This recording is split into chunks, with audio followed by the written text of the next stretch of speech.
Thank you for tuning in, faculty, parents, friends, graduating class of 2020, and of course Tom Brady. With the coronavirus going on, I'm sure you're looking for something to watch. I also like to welcome my future employer, who is currently checking my social media. I had another joke about your mom, but it didn't quite fit into the speech. Penn State has been good to me, as I know it's been good to all of you. Penn State is a magical experience, full of interesting and inspiring people, friends, football, baseball, soccer, football, baseball, football, women's basketball, women's soccer, and of course, football. But more than sports, Penn State is education.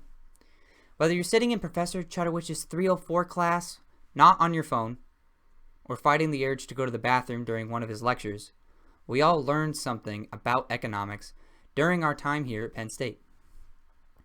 Whether your discipline is macroeconomics, microeconomics, or econometrics, they all intertwine to build this insightful and beautiful major.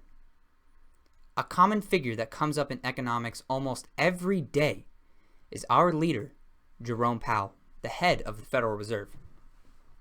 Mr. Powell, while he's not busy at the Fed, spends his time leading investors of America around a tour of financial markets with his top hat and cane.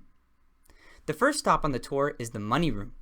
Investors on the tour come and look at all of the sweet and delicious pools of money while Oompa Loompas dance and sing jolly songs.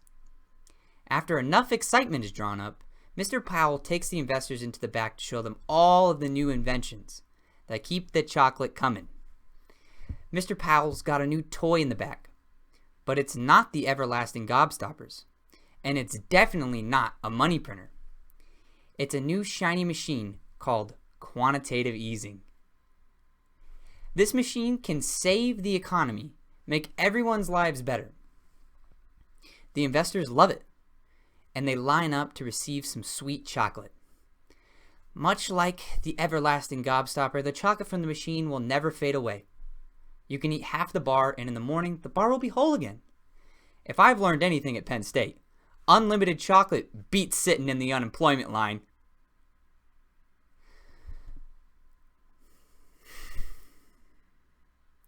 The Fed does a lot of good for the world.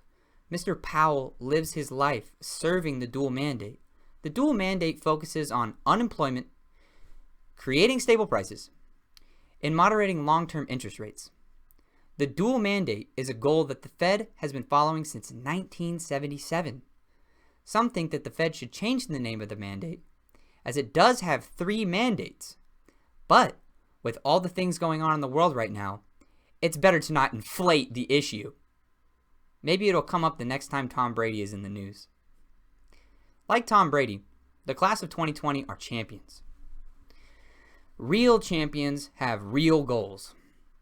At Penn State, we learn about Fed policy every day. We learn about Fed economy theory and applications that help make the United States economy the greatest economy in the world today. But often, we glance over to the subtle nuance that exists within the Fed. The Federal Reserve's goal is not to make the United States the richest country. It's to keep unemployment rates and inflation rates low. We often get caught up in all of the policy and theories, but fundamentally, the fund chases a goal and everything else is just an effect. I was a gymnast as a kid, and my coach would constantly ask me whenever I messed up, "What did you do wrong?" I'd respond with my back to the floor, "Well, coach, I didn't land the flip." My coach would say, "I know. So what did you do wrong?" I'd say, "Well, I pulled my legs in too tight and I flipped too fast." And my coach would say, "I can see that, but what did you do wrong?" This would go back and forth until I finally gave him an answer that would satisfy him. I was with my coach for 6 years. I would mess up, he would ask me what I'm doing wrong, and I would get increasingly frustrated as he remained cool, calm, and collected and laughed at my stupidity. I was in college when I finally figured out what he was doing. I was visiting my home gym during my first break as a freshman. During my visit, I saw him doing the same thing that he did to me to one of the younger boys. I watched as he asked the boy what he did wrong. The kid gave a bad answer and the question cycle ensued. After a few minutes, the boy finally got to the real reason why he didn't do the skill right. It turns out he was just scared. The next turn the boy took, he made the skill no problem. I learned my coach was teaching not to focus on effects, but to focus on causes. And I carry that mentality every day. I truly believe that lesson led me to a successful college gymnastics career. For most of us, graduating college and getting a good job has been our goal our entire lives. With no more grades and no more tests, the only grading system that will exist in the real world are our own goals. As we transition into the working world, we can be so excited to pursue new careers and new opportunities that we don't take the time to stop and think. Slamming the gas in a sports car is really fun until you need to turn.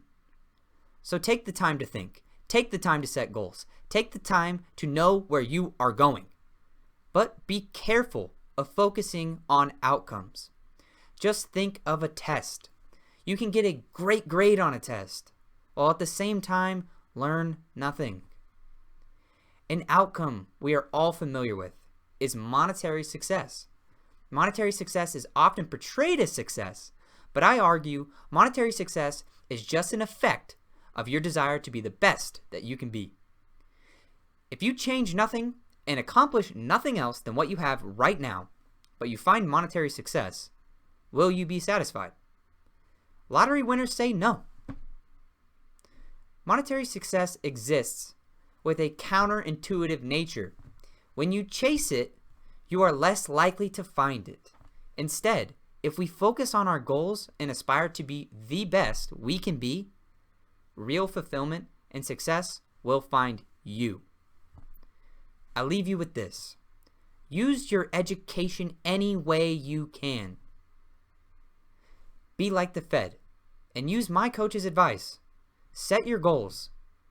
And when you fall short, look for the cause. You put the hard work in for 4 years so that you could graduate from Penn State. Graduating from college is an effect of hard work, but the cause differs for all of us. Class of 2020, always look for your cause, always set your goals, and go be the best that you can be. Thank you.